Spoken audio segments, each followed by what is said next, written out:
오늘 하나님께서 우리에게 주시는 말씀은 시편 148편 1절에서 14절 말씀입니다. 할렐루야. 하늘에서 주님을 찬양하여라. 높은 곳에서 주님을 찬양하여라. 주님의 모든 천사들아, 주님을 찬양하여라. 주님의 모든 군대야, 주님을 찬양하여라. 해와 달아, 주님을 찬양하여라. 빛나는 별들아, 모두 다 주님을 찬양하여라. 하늘 위의 하늘아, 주님을 찬양하여라. 하늘 위에 있는 물아, 주님을 찬양하여라. 너희가 주님의 명을 따라서 창조되었으니 너희는 그 이름을 찬양하여라. 너희가 앉을 영원한 자리를 정하여 주시고 지켜야 할 법칙을 주셨다. 온 땅아, 주님을 찬양하여라. 바다의 괴물들아, 바다의 시면아, 불과 우박, 눈과 서리, 그분이 명하신 대로 따르는 세찬 바람아, 모든 산과 언덕들, 모든 과일나무와 백향목들아, 모든 들짐승과 가축들, 기어다니는 것과 날아다니는 새들아, 세상의 모든 임금과 백성들, 세상의 모든 고관과 재판관들아, 총각과 처녀, 노인과 아이들아, 모두 주님의 이름을 찬양하여라. 그 이름만이 홀로 높고 높다. 그 위엄이 땅과 하늘에 가득하다. 주님이 그의 백성을 강하게 하셨으니 찬양은 주님의 모든 성도들과 주님을 가까이 모시는 백성들과 이스라엘 백성이 마땅히 드려야 할 일이다. 할렐루야.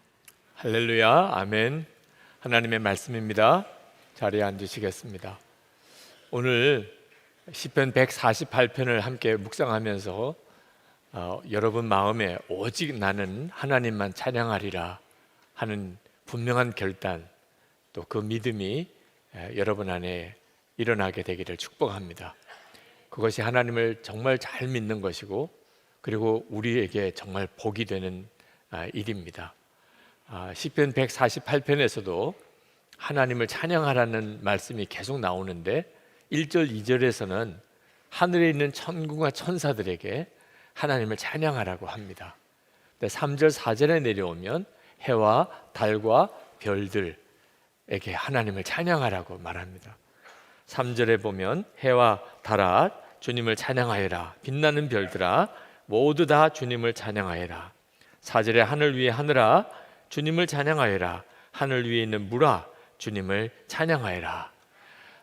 하늘에 있는 천군과 천사에게 하나님을 찬양하라는 말은 충분히 이해가 되는데, 해와 달과 별들에게 하나님을 찬양하라는 것은 잘 안 맞잖아요. 그거는 생명이 있는 물체가 아니니까. 그러나 시편 기자가 말하는 찬양은 단순히 우리가 목소리로, 입으로 하나님께 노래 부르는 것을 말하는 것이 아닙니다. 해와 달과 별, 이 우주에 있는 모든 만물들이 다 하나님이 창조하신 것입니다. 하나님이 창조하신 그 피조물 속에는 하나님의 영광이 드러나 있습니다. 그러니까 하나님의 창조하신 피조물들은 존재 자체가 하나님을 향한 찬양입니다. 5절에 보면 너희가 주님의 명을 따라서 창조되었으니 너희는 그 이름을 찬양하여라, 그렇게 말씀합니다. 그러니까 하나님이 창조하신 모든 피조물은 하나님의 영광을 드러내고 있고 그 자체가 하나님을 찬양하는 것이라는 겁니다. 6절에 보면 너희가 앉을 영원한 자리를 정하여 주시고 지켜야 할 법칙을 주셨다. 하나님은 온 우주 만물을 창조하시고 그들이 있을 자리를 정해 두시고 그들이 운행하는 법칙도 정해 두셨습니다. 우리가 살고 있는 이 지구는 아주 많은 별들이 함께 모여있는 은하계, 거기에 크지도 작지도 않은 중간 크기의 혹성입니다. 그런데 우리가 속해 있는 이 은하계 수십억 개가 이 우주에 있다고 합니다. 그러니 이 우주에는 별들이 얼마나 많이 있겠습니까? 근데 그 별들이 다 가만히 있는 것이 아니고 다 공전합니다. 움직이고 있습니다. 근데 그 별들이 정확하게 하나님의 정하신 법칙대로 움직이고 있기에 그 엄청난 별들이 움직이는데도 우주가 편안한 것입니다. 하나님이 창조하지 않았다면 있을 수가 없는 일이죠. 하나님이 온 우주 모든 만물들을 다 창조하시고 그 자리를 정하시고 그들이 움직이는 모든 법칙을 정해 두셨습니다. 그래서 7절에서 10절에 보면 땅의 모든 만물들, 바다에 사는 생물들, 깊은 바다의 심연, 불과 우박, 눈과 서리, 세찬 바람, 모든 산과 언덕들, 모든 과일나무와 백향목들, 모든 들짐승과 가축들, 기어다니는 것과 날아다니는 새들에게 하나님을 찬양하라고 말한 겁니다. 하나님이 창조하셨다는 거죠.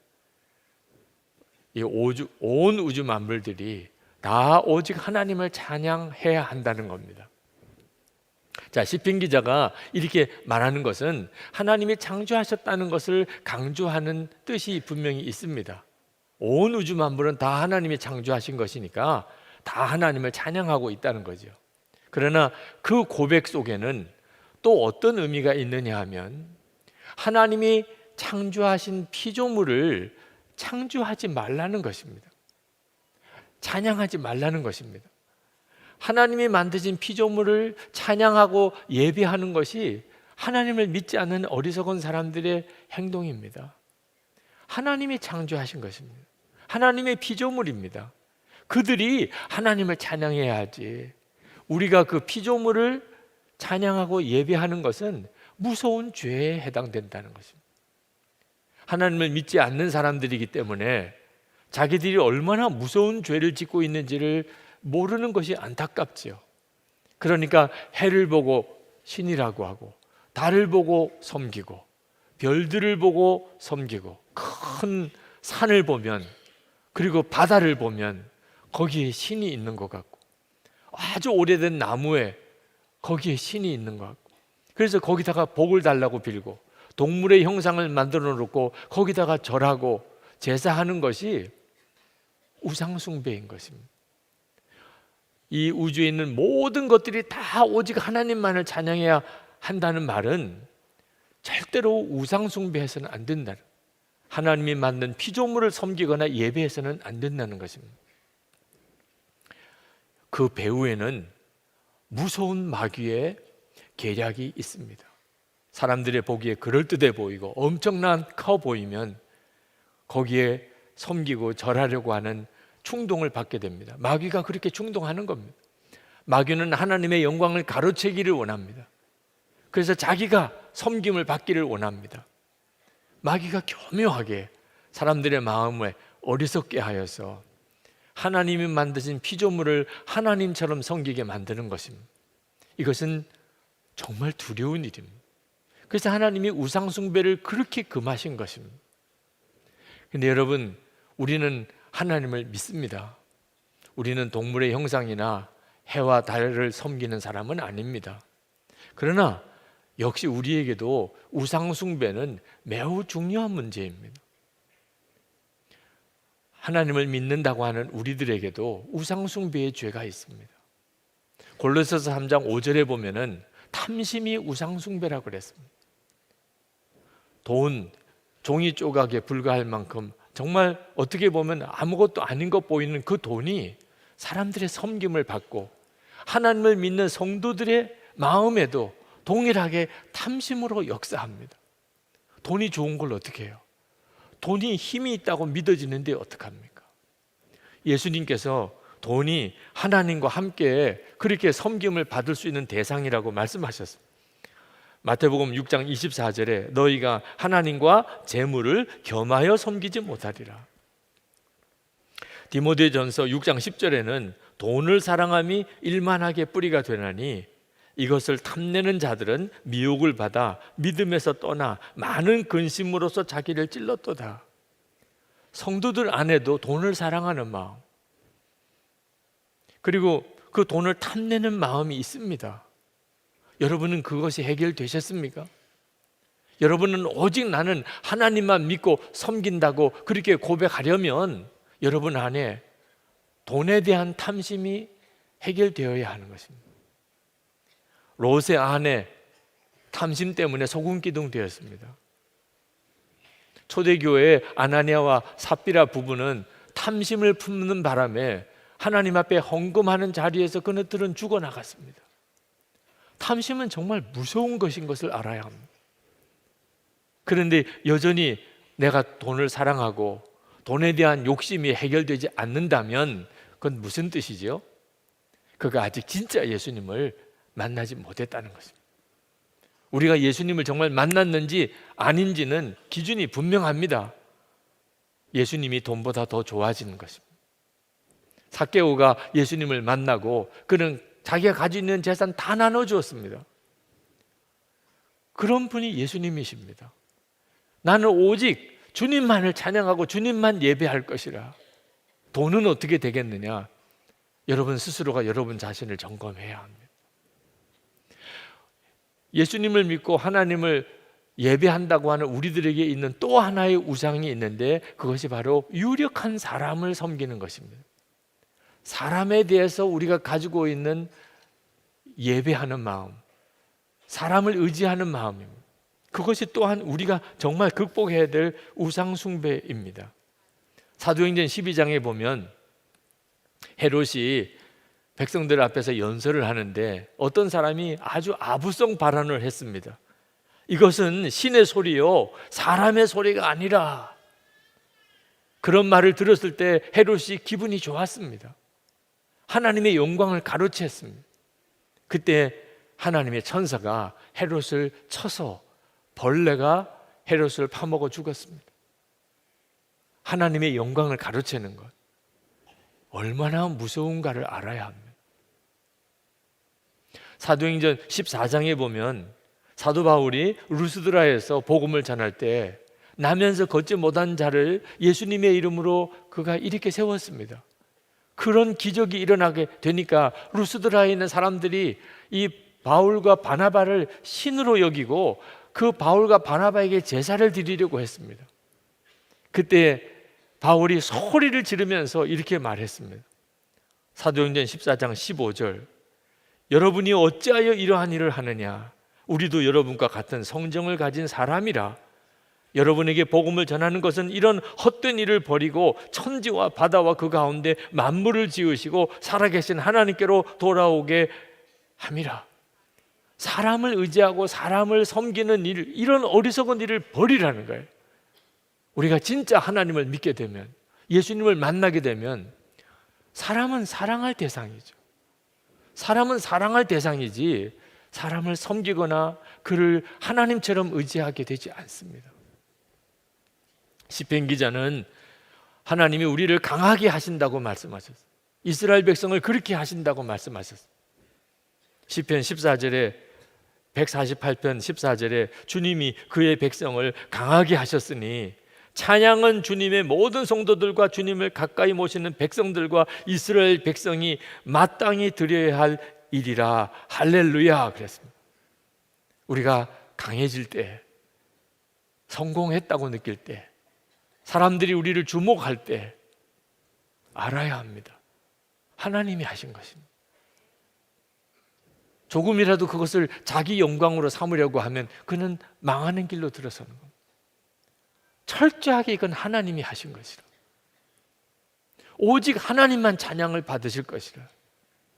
이 믿음이 있어야 그 사람이 진짜 하나님을 믿는 사람입니다.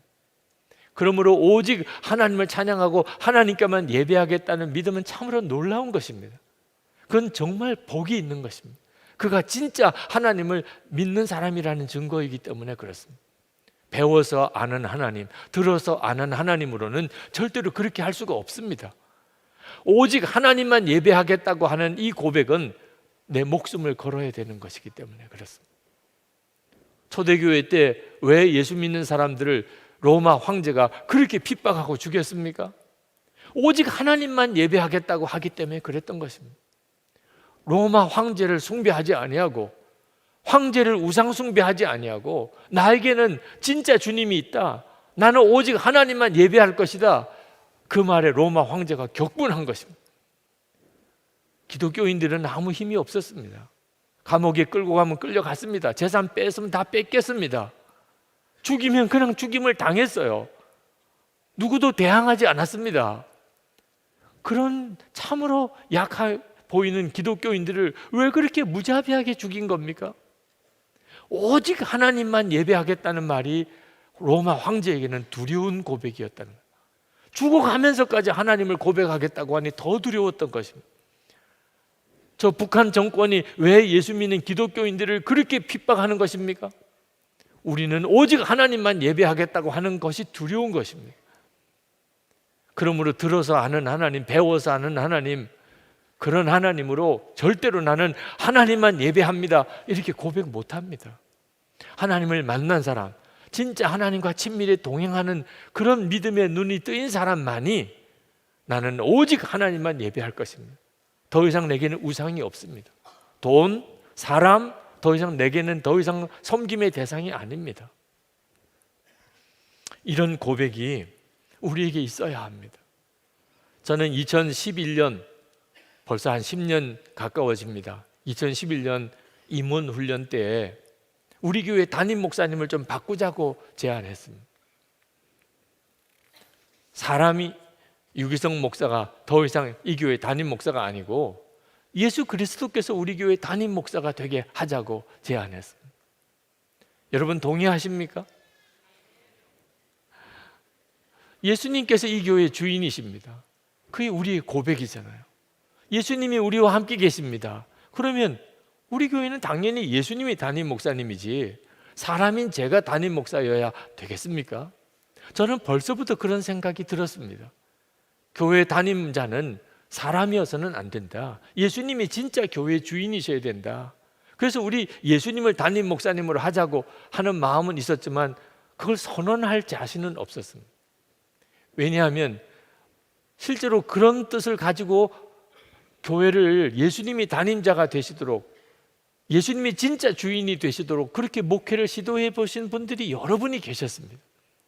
그러나 성공적인 사례는 저는 거의 들어보지 못했습니다. 아니, 예수님이 교회 담임 목사가 되시는 일이 왜 그렇게 어려운 일입니까?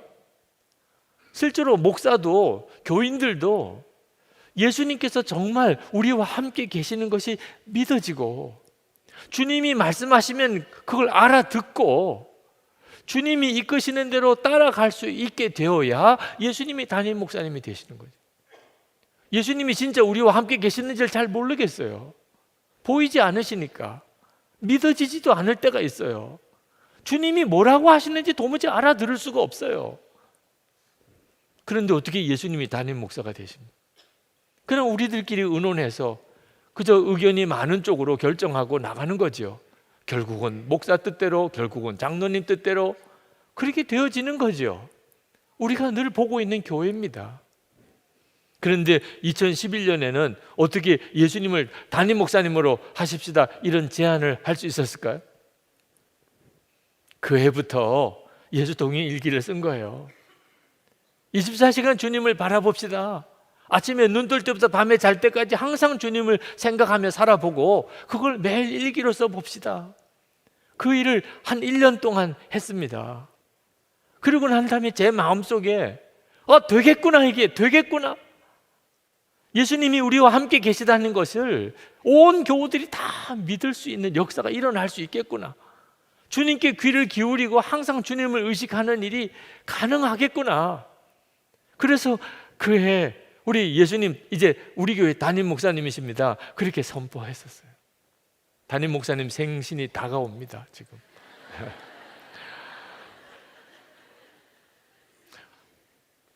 물론 이 일에 있어서 가장 중요한 열쇠는 담임자가 가지고 있겠죠. 저 자신에게 있어서. 그래서 제가 24시간 주님을 바라보며 그것을 매일 일기로 쓰고 그것을 우리 부목사님들과 장로님들과 우리 선교사님들과 계속 나누려고 하는 것입니다. 저 자신이 주님을 계속 바라보지 않는다면 어떻게 선한목자교회가 예수님이 진짜 담임 목사인 교회가 될 수 있겠습니까? 그러나 목사만 그렇게 한다고 되겠습니까? 장로님들과 온 교우들이 다 같이 진짜 주님이 우리와 함께 계시는 것을 믿고 또 그것이 믿어지도록 항상 주님을 바라보고 그렇게 철저히 주님께 순종하는 삶을 살아가게 될 때에 비로소 이 교회가 예수님의 교회가 되는 거죠. 아직까지 진행 중에 있는 과정이 솔직한 고백입니다. 주님을 바라보는 일을 우리는 지금도 끊임없이 시도해 가고 있습니다. 그러나 분명한 것은 목사도 장로도 교인들도 예수님께서 정말 함께 계시는 것이 믿어지고 주님을 바라보고 주님께 귀를 기울이고 주님께 순종하는 삶을 살지 못한다면 예수님이 교회의 주인이시다, 우리는 예수님의 몸이다, 다 공허한 이야기가 됩니다. 여러분의 가정도 마찬가지입니다. 예수님이 우리 가정의 주인이시다, 정말 훌륭한 고백입니다. 그러나 그런 고백으로 예수님이 우리 가정의 주인이 되시는 건 아닙니다. 가족들 모두가 다 예수님께서 우리 가정에 정말 임재해 계신 것이 믿어질 때, 온 가족들이 주님께 다 귀를 기울이고 주님께서 하자고 하시는 대로 그대로 다 순종하게 될 때 예수님은 우리 가정의 주인이시 되겠다. 우리 집은 예수님의 가정이 되는 것입니다. 우리가 그렇게 정말 주님을 알고 주님과 친밀히 동행하는 일이 가능할까요? 여러 번 제가 말씀을 드리지만 물론입니다. 물론 우리 모두가 다 주님을 알고 주님과 동행하고 그렇게 친밀히 동행하는 일이 가능해요. 성경에 보면 하나님과 동행했던 사람으로 에녹이라는 사람이 나옵니다. 창세기 5장 24절에 에녹이 하나님과 동행하더니 하나님이 그를 데려가심으로 세상에 있지 아니하였더라. 유다서를 읽어보면 에녹은 선지자였습니다. 하나님의 마지막 심판을 에녹은 보았어요.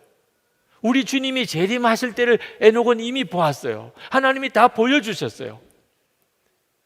하나님과 친밀히 동행하는 사람이었기 때문에, 하나님이 에녹을 정말 믿을 수 있었기 때문에 그 모든 비밀을 다 보여주셨어요. 아니 도대체 에녹은 어떤 사람이었길래 하나님과 그렇게 친밀히 동행할 수 있었을까요? 하나님은 어떻게 했길래 에녹에게는 그렇게 놀랍게 역사하셨을까요? 성경은 말합니다. 에녹이 살았을 때 하나님을 기쁘시게 했었다는 거예요. 히브리서 11장 5절에 믿음으로 에녹은 죽음을 보지 않고 옮겨졌으니 하나님이 그를 옮기심으로 다시 보이지 아니하셨느니라. 그는 옮겨지기 전에 하나님을 기쁘시게 하는 자라 하는 증거를 받았느니라. 에녹은 하나님을 기쁘시게 하는 자라는 증거를 받았대요. 여러분, 우리가 하나님을 기쁘시게 해드리는 자가 된다면 하나님과 친밀한 동행하는 일은 성경이 약속하신 거예요. 어떻게 도대체 우리가 하나님을 기쁘시게 해드릴 수 있을까요? 너무나 멀리만 계신 분 같고 우리가 가까이 하기엔 너무 어려우신 분인데 어떻게 하나님을 기쁘시게 할 수 있을까요? 우리가 무슨 훌륭한 일을 해야 될까요? 정말 죄 안 짓고 그렇게 완벽하게 살아야 되는 걸까요? 여러분, 아주 까다롭고 아주 근엄하고 아주 또 엄격한 할아버지가 있다고 합시다. 그런데 그 손자에게는 그냥 할아버지일 뿐이에요. 그 어린 손자가 할아버지 하면서 그렇게 까다롭고 엄격하고 굳은 얼굴을 가지고 있는 할아버지에게 다가가면 할아버지가 다 흐물흐물 풀어집니다. 그렇게 다른 사람에겐 까다로우신 분이, 그렇게 다른 사람에게 다 엄한 분이 어린 손자가 할아버지 하고 다가오면 그만 얼굴이 확 펴지고 그리고 그렇게 다정다감하게 그 아이를 안아주잖아요. 이 어린 아이가 할아버지가 누군지를 몰라요. 그 어린 아이가 할아버지에게 뭐 특별히 좋은 일 해준 것도 없어요. 그냥 할아버지가 할아버지니까. 그래서 그 아이가 할아버지에게 가까이 다가가는 거죠. 에녹이 그랬어요. 에녹은 하나님에 대하여 그런 마음의 친밀함, 하나님과 가까이 하고 싶은 마음이 있었던 거예요. 에녹은 그렇게 하나님께 나아갔어요. 하나님은 그런 에녹을 기뻐하셨어요. 하나님이 정말 우리가 그렇게 하나님께 가까이 다가가면 하나님이 우리를 그렇게 기뻐 반겨주실까? 내게도 그렇게 하실까? 여러분, 어디 가서 정말 마음에 드는 좋은 물건을 보면 어떤 대가를 지불해서라도 진짜 마음에 들면 사게 돼 있어요. 만약에 어떤 물건이 있는데 이게 가격표를 보고 이게 사야 되나 말아야 되나 이렇게 계산이 된다면 진짜 가지고 싶은 건 아니에요. 정말 가지고 싶은 거, 진짜 탐이 나는 거, 그거 없으면 죽겠는 거, 이런 것들을 보게 되면 어떤 돈을 지불해서라도 그걸 소유해요. 보화를 발견한 농부의 비유에도 나오잖아요. 보화가 숨겨져 있는 땅이 발견되었을 때 자기 재산 다 팔아서 그 땅을 샀다고. 하나님께서 여러분을 보실 때 어떤 마음이실까요? 성경이 말해주고 있어요. 요한복음 3장 16절, 하나님이 세상을 이처럼 사랑하사 독생자를 주셨으니 이는 그를 믿는 자마다 멸망하지 않고 영생을 얻게 하려 하십니다. 하나님에게 나는, 여러분은 어떤 존재일까요? 하나님이 여러분을 얻으시기 위해서. 하나님은 도대체 무슨 대가를 지불하신 거죠? 당신의 독생자를 내어주셨어요. 얼마나 가지고 싶으면, 얼마나 원하셨으면. 누구를요? 저와 여러분을. 우리는 우리 자신을 생각하면 너무 보잘것없는 것 같아요. 하나님께 내게 무슨 의미가 있겠어요? 하나님께 내가 무슨 가치가 있겠어요? 그런데 그렇게 아니라니까요. 성경이 분명히 증언해주고 있어요. 저를 위해, 여러분을 얻기 위하여 하나님은 당신의 독생자를 내주셨다니까요. 우리를 가지고 싶었어. 하나님이 우리를 더 갈망하세요. 우리가 하나님께 가까이 다가가면 하나님은 마음을 어떠실까요? 우리를 위해서 당신의 독생자까지 내어주신 하나님이신데 우리가 하나님을 더 알고 싶어서 눈에 보이지 않으시니까 너무 답답하잖아요. 그래서 그냥 생각이라도 해보고 싶어요. 아침에 눈을 뜰 때부터 밤에 잘 때까지 항상 하나님을 생각이라도 하고 살고 싶어요.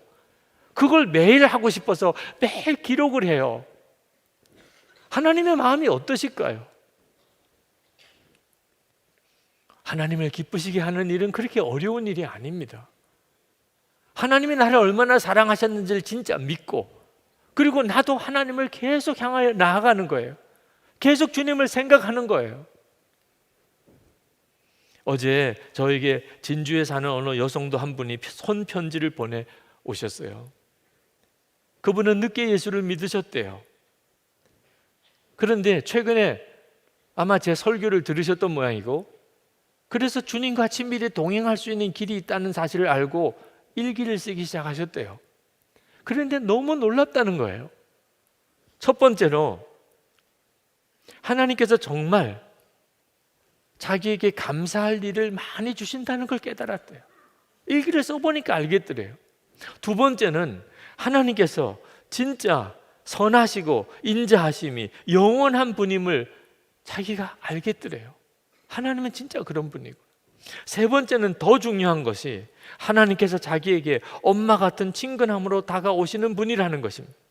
힘들 때, 정말 도움이 필요할 때 그냥 부르기만 해도 위로가 되는 게 엄마잖아요. 그런데 하나님이 그런 분이시더라는 거예요. 때로는 하나님께 앙탈도 하고 너무 서러워서 울기도 하고, 그래도 하나님의 품 안에서 영적으로 회복되고 건강한 그리스도인이 되어가고 있다는 거예요. 매일 일기를 쓰면서 그걸 경험하고 있다는 거예요. 전에는 영의 눈이 어두워서 항상 함께 계시는 하나님을 알 수가 없었는데 지금은 자기와 동행하시고 때때로는 잔소리도 해주시고 때로는 침묵으로, 때로는 징계로, 그러나 분명히 사랑하고 계심을 알게 하셨다는 것.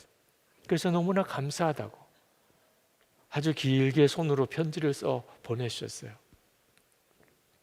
왜 이런 일이 벌어지지요? 하나님이 우리를 먼저 너무나 사랑하시니까. 우리가 조금이라도 하나님께 마음을 열기 시작하면 하나님의 놀라우신 은혜와 사랑을 다 누리게 된다니까. 우리가 이렇게 하나님을 사랑하게 되는 것이, 하나님을 더 알게 되는 것이 하나님의 기쁨이에요. 여러분 혹시 나이가 드신 분 중에 이제 나는 나이가 너무 많이 들어서 이제는 할 것도 아무것도 없어. 아닙니다. 하나님을 더 아는 일이 남아 있어요. 여러분 중에 나 이제 돈도 꽤 많이 벌어서 이제는 나 별로 부족함이 없어. 천만의 말씀이에요. 아직도 있어요. 하나님을 더 아는 것이에요. 공부를 많이 해서 나는 박사학위도 너무 많고 이제는 더 배울 것도 없어. 말도 안 되는 거예요. 아직도 배울 게 있어요. 하나님이 얼마나 놀라우신 분인가. 우리가 하나님에 대해서 이렇게 친밀하게 알게 되면 그러면 형편이 좋고 나쁘고 상관없이 나는 오직 하나님만 찬양하게 됩니다. 다니엘의 세 친구 우상에게 절하지 않는 바람에 풀무불 속에 던짐을 받게 됐습니다. 자기를 풀무불 속에 던지려는 느부갓네살 왕 앞에서 다니엘의 세 친구가 이렇게 고백했습니다. 다니엘서 3장 17절부터입니다. 왕이요, 우리가 섬기는 하나님이 계시다면 우리를 맹렬히 타는 풀무불 가운데에서 능히 건져내시겠고 왕의 손에서도 건져내시리이다. 그렇게 하지 아니하실지라도 왕이여, 우리가 왕의 신들을 섬기지도 아니하고 왕이 세우신 금신상에게 절하지도 아니할 줄을 아옵소서. 하나님을 진짜 알았던 사람이죠. 하나님을 진짜 알았기 때문에 예배는 하나님께만 드려야 되는 거예요. 절은 하나님께만 해야 되는 거예요. 그리 아니하실지라도, 혹시 우리를 건져주시지 않으실지라도 상관없습니다. 우리는 다른 데는 절하지 않습니다. 초대교회 성도들은 예수 믿는 것 때문에 핍박도 많이 받고 재산도 다 뺏기고 그리고 순교도 했습니다. 그런데 그들은요, 그렇게 되는 것을 오히려 기뻐했다니까요. 사도행전 5장 41절에 사도들은 그 이름을 위하여 능욕받는 일에 합당한 자로 여기심을 기뻐하면서 공회 앞을 떠나니라. 예수님을 진짜 알고 나니까, 주님을 정말 만나고 나니까 예수님 때문에 핍박당하는 것도 기쁨이더라는 거예요. 이 은혜가 여러분에게 또 저에게 하나님은 부어주시기를 원하세요. 여러분, 하나님이 나 사랑하시는 거 나 잘 모르겠어, 하나님이 지금도 나와 함께 계신 거 나 정말 믿어지지 않아, 그러신 분이 있으십니까? 여러분, 오늘 성찬을 받습니다. 하나님이 우리를 얼마나 사랑하시는지, 주님은 이것이 내 살이라, 이것은 내 피라 하고 우리에게 주십니다. 그러면 충분하잖아요. 예수님께서 나와 하나가 되어주시고 내 생명이 되셨으니 그러면 충분하죠. 천지를 지으신 하나님이신데 우리가 하나님께 드릴 응답은 오직 하나예요. 저는 오직 하나님만 예배하고 살겠습니다. 저는 오직 하나님만 찬양하는 사람이 되겠습니다. 그동안에 나도 모르는 사이에 마음에 돈 문제로 인한 갈등, 하나님보다 돈을 더 의지하는 것 같은 내 마음에 시험이 있었습니다. 사람이 더 든든해 보여요. 괜히 사람을 더 의지하는 마음의 시험이 있었습니다. 그러나 하나님, 제 눈을 다시 열어주시니 감사합니다. 제가 찬양하고 예배할 분은 오직 하나님밖에 없습니다. 저를 통해서 이 세상에 하나님이 증거되기를 원합니다. 우리 이렇게 기도하시고 성찬을 받으시겠습니다. 우리 다 같이 기도하겠습니다. 오늘 하나님께서 우리에게 주시는 말씀은 시편 149편 1절에서 9절 말씀입니다. 할렐루야. 새 노래로 주님께 노래하며 성도의 회중 앞에서 찬양하여라. 이스라엘아, 창조주를 모시고 기뻐하여라. 시온의 주민아, 너희의 임금님을 모시고 큰 소리로 즐거워하여라. 춤을 추면서 그 이름을 찬양하여라. 소구치고 수금을 타면서 노래하여라. 주님께서 당신의 백성을 보시고 기뻐하신다. 눌림받는 약한 사람에게 승리의 영광을 안겨주신다. 성도들아, 이 영광을 크게 기뻐하여라. 잠자리에 들어서도 기뻐하며 노래하여라. 성도들의 입에는 하나님께 드릴 찬양이 가득하고 그 손에는 두 날을 가진 칼이 들려 있어 문 나라에게 복수하고 문 민족을 철저히 심판한다. 그들의 왕들을 족쇄로 채우고 고관들을 쇠사슬로 묶어서 기록된 판결문대로 처형할 것이니 이 영광은 모든 성도들의 것이다. 할렐루야. 할렐루야. 하나님의 말씀입니다. 오늘 시편 149편을 가지고 말씀을 나눌 때 여러분의 삶 속에 승리를 주시는 하나님, 예수 그리스도 안에서 여러분에게 승리의 삶을 살게 하시는 하나님에 대한 찬양이 뜨겁게 일어나게 되기를 축복합니다. 이 시편 149편은 하나님을 찬양하는 찬양시이면서 특별히 하나님이 우리의 임금님이시다, 우리의 왕이시다고 하는 사실을 노래하고 있습니다. 2절 3절에 보면 이스라엘아 창조주를 모시고 기뻐하여라. 시온의 주민아 너희의 임금님을 모시고 큰 소리로 즐거워하여라. 춤을 추면서 그 이름을 찬양하여라. 소구치고 수금을 타면서 노래하여라. 그렇게 말합니다. 하나님은 온 우주 만물의 창조자이시면서 우리의 왕이시라는 겁니다. 그러니 춤을 추고 기뻐하며 찬양할 일이라는 겁니다. 이유가 뭔가? 하나님이 우리의 왕이시라는 이 고백은 우리가 어떤 어려운 일을 만날지라도, 우리에게 어떤 어려운 일이 닥쳐올지라도 하나님이 우리를 지키시고 우리를 보호하시고 우리를 책임져 주시고 우리로 하여금 승리하게 해주신다는 의미입니다. 그러니 진짜 춤을 추고 노래할 일이죠. 4절 말씀에 주님께서 당신의 백성을 보시고 기뻐하신다. 눌림받는 약한 사람에게 승리의 영광을 안겨주신다. 우리가 하나님의 백성이라면 하나님은 우리의 왕이신 거죠. 하나님은 우리가 아무리 약하고 눌림받는 가운데 있어도 하나님이 우리의 왕이시라 우리에게 승리의 영광을 안겨주신다는 겁니다. 여러분, 우리가 예수님을 믿게 되면 그때부터 영적인 공격을 당하게 됩니다. 이 세상에는 분명히 죄의 역사가 강하고 마귀가 그 배후에 역사합니다. 아담과 하와가 에덴 동산에서 마귀의 미혹을 받아서 선악과를 따먹고 그리고 에덴 동산의 축복을 잃어버린 이후로 마귀는 아주 집요하게 모든 사람들, 특히 성도들조차 아주 교묘하고 끈질기게 죄짓게 만들고 그리고 무너지게 만들고 하나님의 은혜와 복을 잃어버리고 고통과 근심과 두려움 속에 살게 만듭니다. 그것을 성경은 우는 사자같이 우리 주위를 돌아다닌다고 그렇게 말씀하고 있습니다. 그런데 우리는 너무 약합니다. 마귀와 싸우기에는 너무 나약합니다. 그러나 여러분, 두려워하지 마시기 바랍니다. 하나님은 우리의 왕이십니다. 그래서 우리를 능히 지키시고 보호하십니다.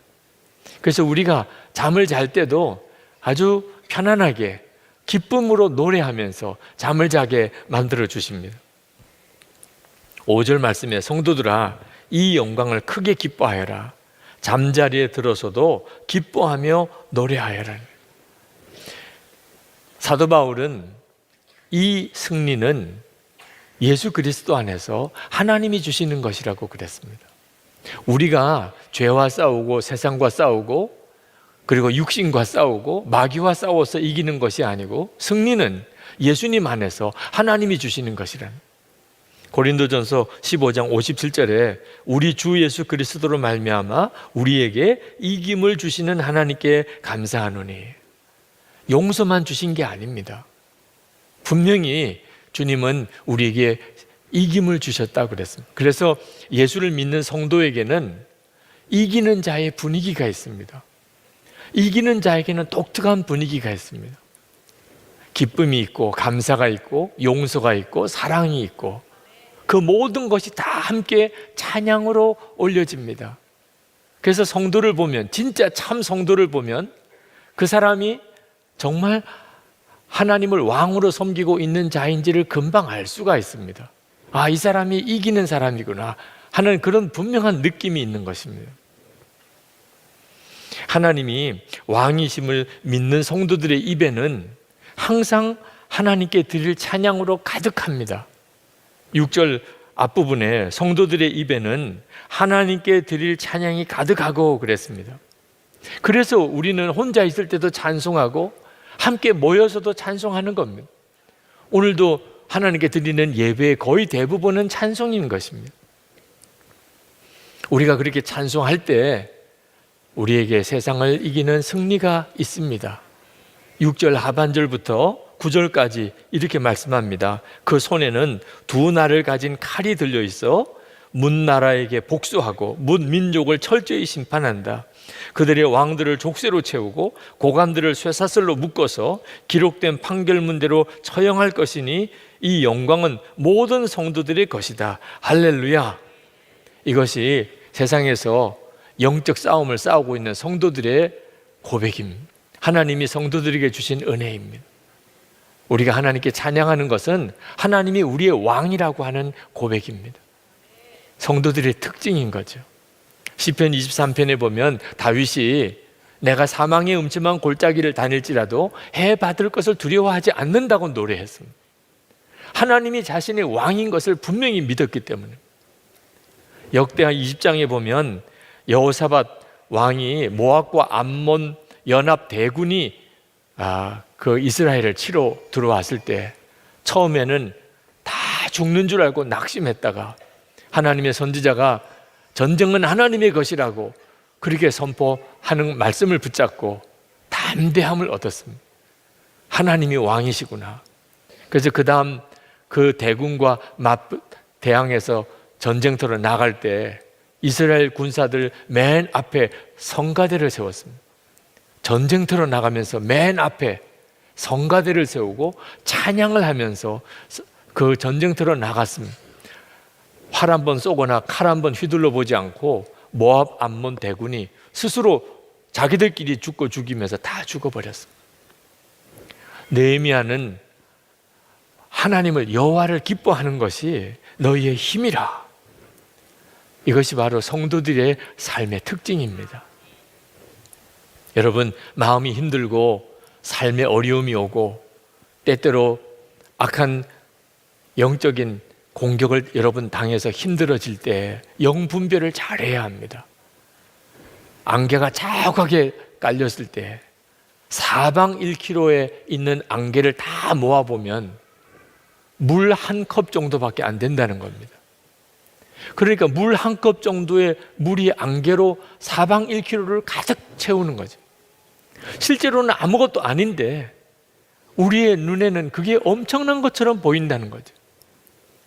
실제로 우리가 세상에 사는 동안에 우리가 맞부딪히는 여러 가지 고난들, 어려움들, 마귀의 시험들, 공격들, 우리의 간담을 서늘하게 만드는, 두렵게 만드는 것들이 영적으로는 실제로는 아무것도 아니라는 것입니다. 우리에게는 예수 그리스도께서 왕이십니다. 그러므로 여러분 힘들고 어려울 때 예수 그리스도를 주목하셔야 합니다. 하나님은 여러분을 사랑하셔서 독생자까지 내어주셨습니다. 예수님은 여러분을 죄와 저주에서 구원하시려고 십자가에 친히 달려 피 흘려 죽으시면서 우리를 구원하셨습니다. 성령 하나님께서 우리가 이 세상에서 승리하며 사는 삶을 살게 해주시려고 우리를 도우시려고 우리 안에 임하셨습니다. 그러니 하나님께서 우리를 그냥 내버려 두실 리가 없습니다. 이것이 진짜 믿어져야 하는 것입니다. 사실 안 믿을 수도 없을 만큼 너무나 분명한데도 우리가 예수님이 나의 왕이시라는 고백이 분명하지 않는 바람에 우리가 세상의 죄의 종노릇하고 그리고 고난 앞에서 스스로 두려워하고 무너져 버리는 것입니다. 제가 예비군 훈련을 받을 때 거기서 아주 신실한 형제 하나를 만났습니다. 그는 모태신앙인이고 성령 체험도 했던 사람이지만 그는 한동안 자기가 예수 믿는 사람이라는 것을 다른 사람에게 전혀 드러내지 않고 살았다고 했습니다. 이유는 은밀한 죄에 사로잡혀 있었기 때문입니다. 그는 혼자 있을 때나 또는 출장을 갔을 때나 항상 어떤 유흥가를 배회했었다는 겁니다. 하나님이 지켜보고 계실 거다, 그런 마음에 두려움이 마음속에 있긴 했지만 언제나 죄 짓는 데 발걸음이 빨랐습니다. 음란의 유혹을 도무지 이기지 못하고 은밀한 죄를 짓고 사는 자기 자신이 너무 창피해서 예수 믿는다는 말도 못하고 살았습니다. 어느 날 그가 음란한 죄를 짓고 너무 마음이 비참해지더랍니다. 내가 이렇게 살면 안 되는데, 그런 생각이 드는데 너무 마음이 고통스러워서 하나님께 눈물의 기도가 나오더랍니다. 하나님, 저를 용서해 주세요. 제발 저를 좀 붙잡아 주세요. 자기가 생각하기에도 너무 가정하더래. 조금 전까지 그런 더러운 짓을 하고 지금 하나님 앞에 이렇게 기도하는 게 맞을까? 그러면서도 다른 방법이 없는 거예요. 자기 자신을 어떻게 추스려야 될지, 어떻게 이런 죄를 이겨야 될지 도무지 알 수가 없는 거예요.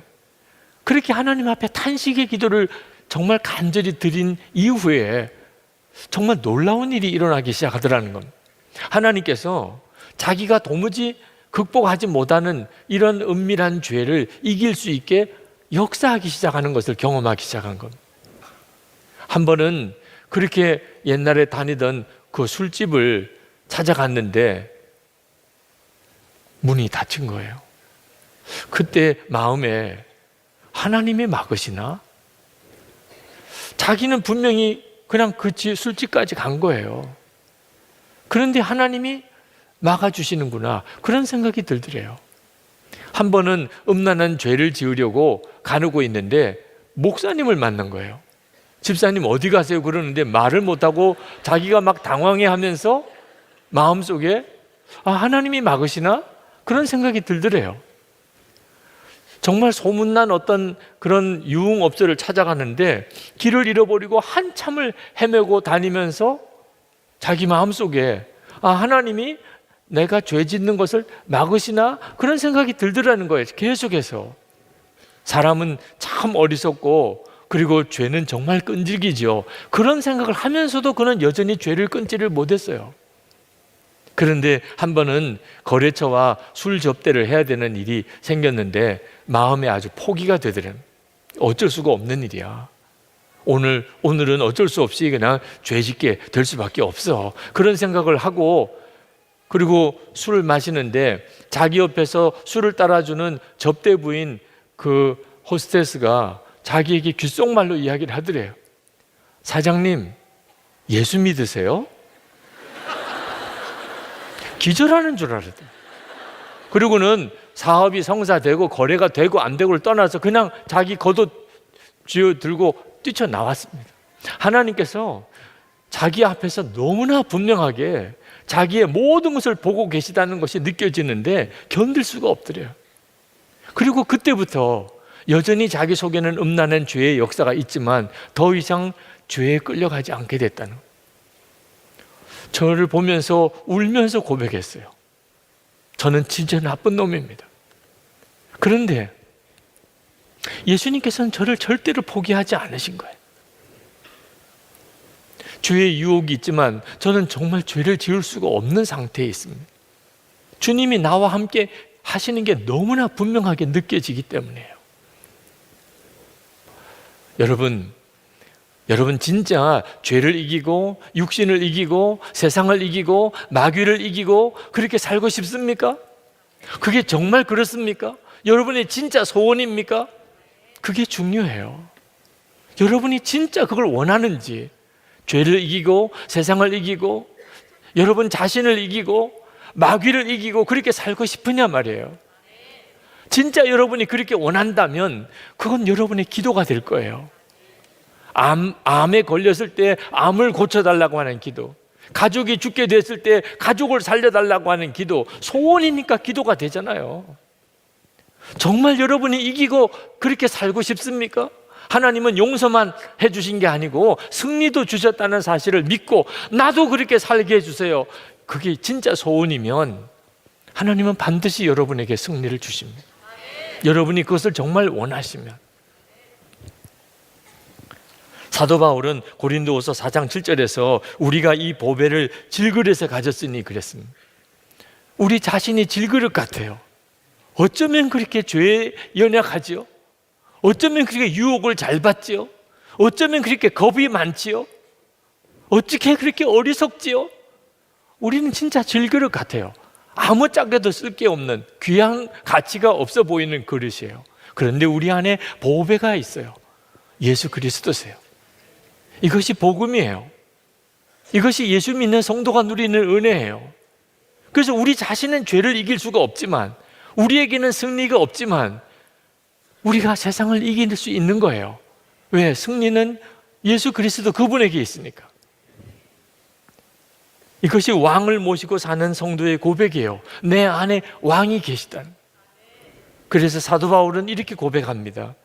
고린도후서 4장 8절부터 우리가 사방으로 우겨쌈을 당하여도 쌓이지 아니하며 답답한 일을 당하여도 낙심하지 아니하며 박해를 받아도 버림받지 아니하며 거꾸로 뜨림을 당하여도 망하지 아니하고, 그 어떤 것도 진짜 예수를 믿는 성도를 무너뜨릴 수가 없어요.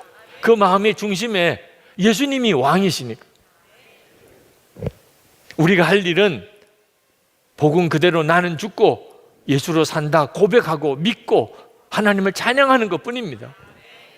고린도후서 4장 10절부터 이어서 이렇게 말씀합니다. 우리가 항상 예수의 죽음을 몸에 짊어짐은 예수의 생명이 또한 우리 몸에 나타나게 하려 함이라. 우리 살아있는 자가 항상 예수를 위하여 죽음에 넘겨짐은 예수의 생명이 또한 우리 죽을 육체에 나타나게 하려 함이라. 이것이 왕을 모시고 사는 성도의 고백이고, 우리가 이렇게 고백하고 이걸 진짜 믿으면 부활하신 주님이 실제로 우리의 삶 속에 너무나 분명하게 드러나신다는 것입니다. 여러분은 저를 어떻게 보실지 모르겠지만 하나님께서는 저에게 죽으라고 하셨어요. 사람이 어지간한 가능성이 있으면 죽으라고는 하지 않잖아요. 아무리 심각한 죄를 지어도 진짜 구제불능인 사람이 아니면 세상 재판에서도 사형 선고는 어지간히 내리지 않잖아요.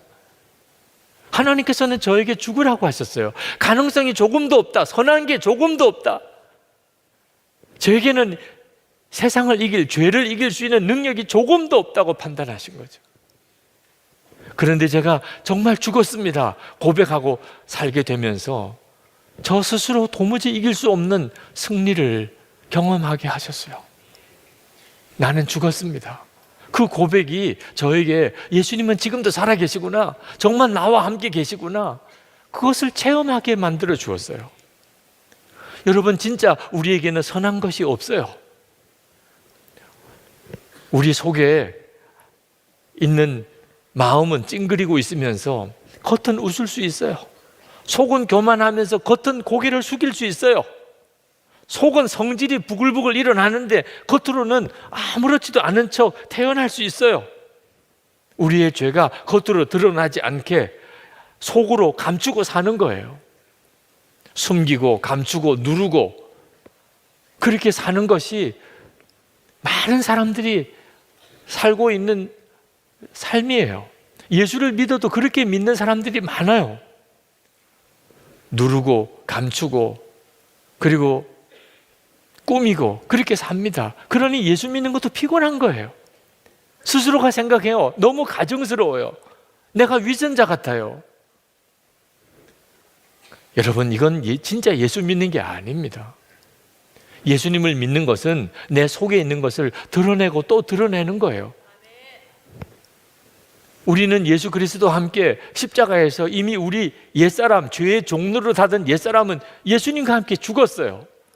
주 예수님께서, 부활의 주님이 우리의 생명이 되셔서 우리 안에 오셨고 그분은 우리의 왕이세요. 그러니까 전에는 숨길수록 좋았어요.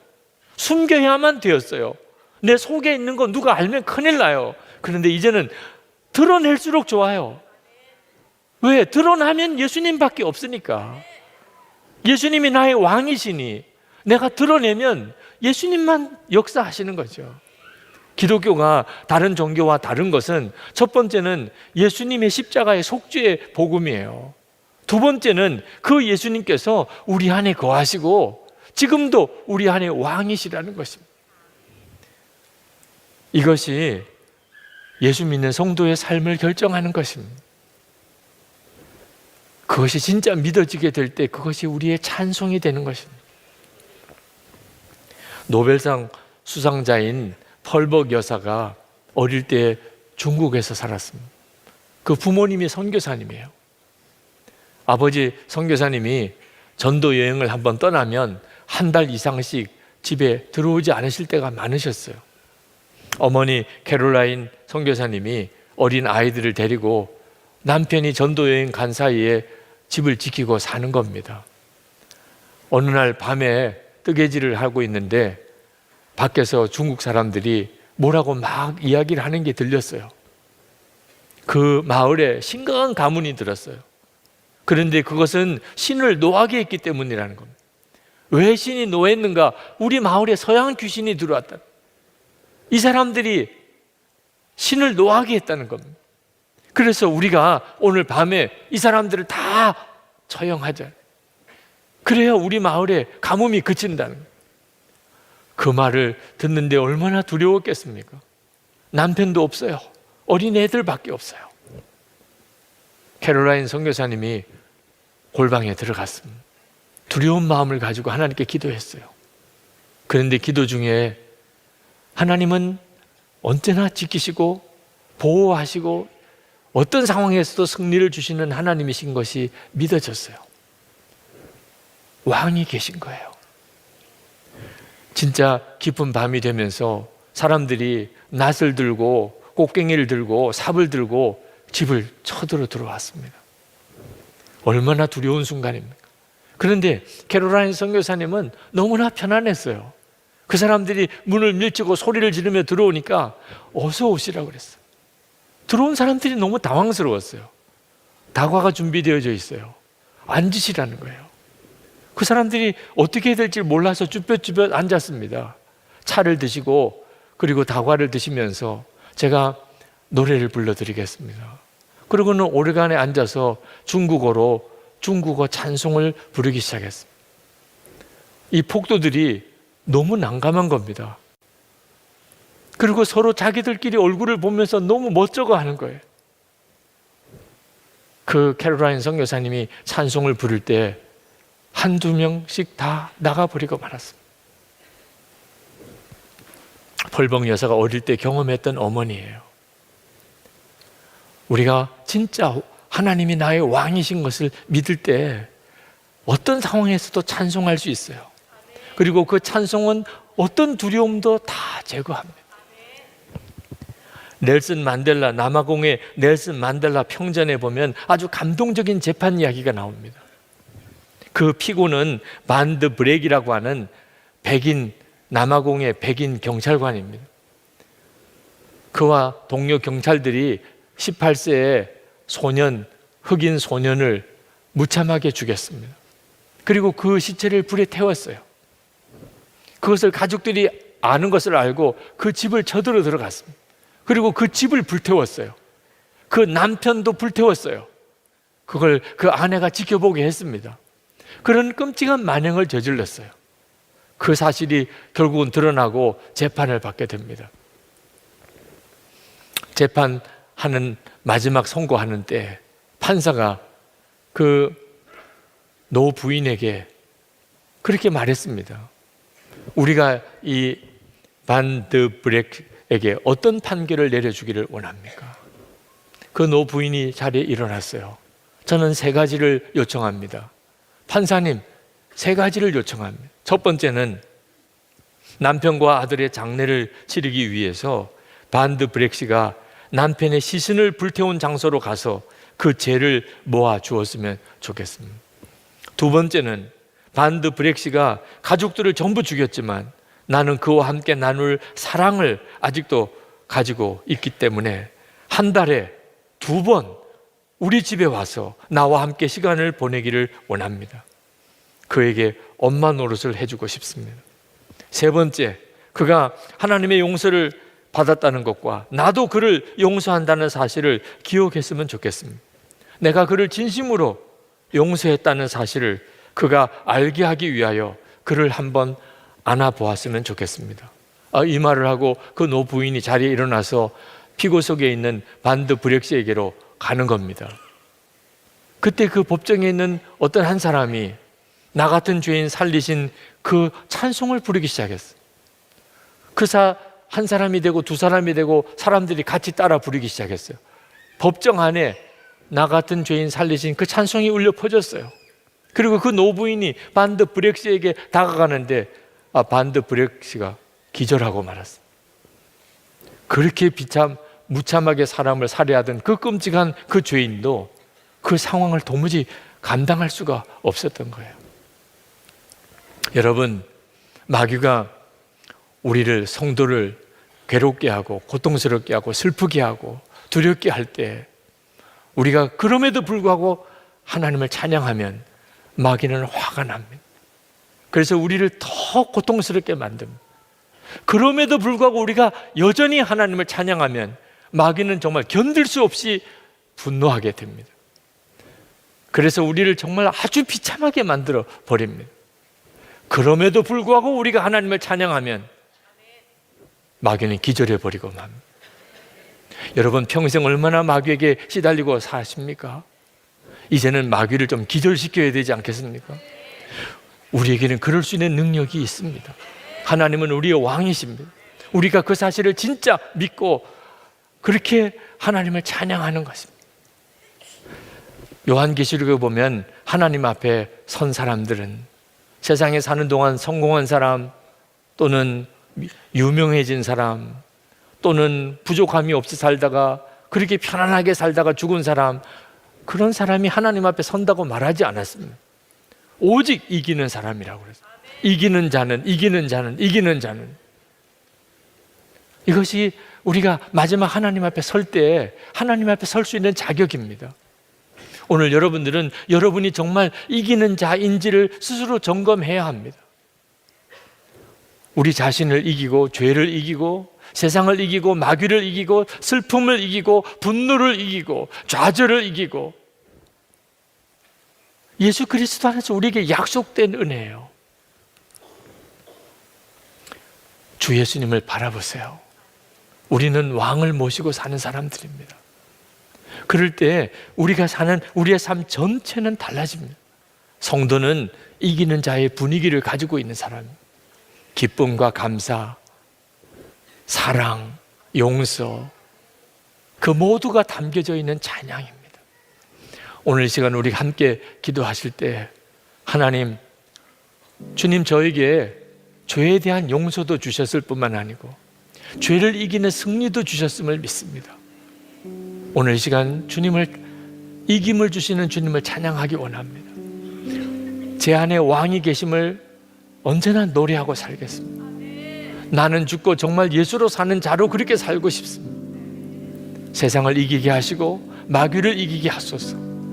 슬픔을 이기고 넘어서게 하시고 좌절, 낙심, 두려움, 염려를 이기고 넘어서게 하소서. 모든 미움도 다 이기고 넘어서게 하소서. 우리 다 같이 통성으로 기도하겠습니다. 우리 말씀을 같이 나누겠습니다. 잠언 15장 8절입니다. 한 절 말씀 함께 보겠습니다. 잠언 15장 8절 한 절입니다. 악인의 제사는 여호와께서 미워하셔도 정직한 자의 기도는 그가 기뻐하시느니라. 아멘.